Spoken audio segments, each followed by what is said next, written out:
ఆదిసభా పర్వమహదరణ్యార్ధము తెనిగించి గతియోచెనన్నయ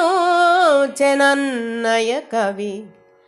ముట్టరైతిరెవరు 200 ఏళ్ళు, దానిని తాక కీడనుచు తలచి తదుపరి తిక్కన అనువదించెను.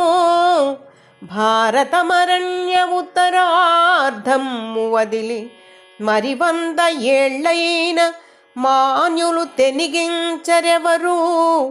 వదిలినది వెరచి బెదిరి ఎట్టకేలకు ఎర్రన తెగువ చూపి, మిగిలిన అరణ్య పర్వమాంధ్రీకరించి ఆంధ్ర భారతమాంధ్రులకందజేసి కవులు నన్నయ తిక్కన ఖ్యాతి బడసే.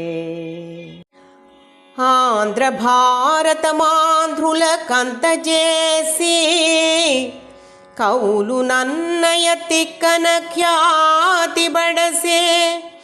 ఆంధ్ర భారతమాంధ్రులకందజేసి కవులు నన్నయ తిక్కన ఖ్యాతి బడసే.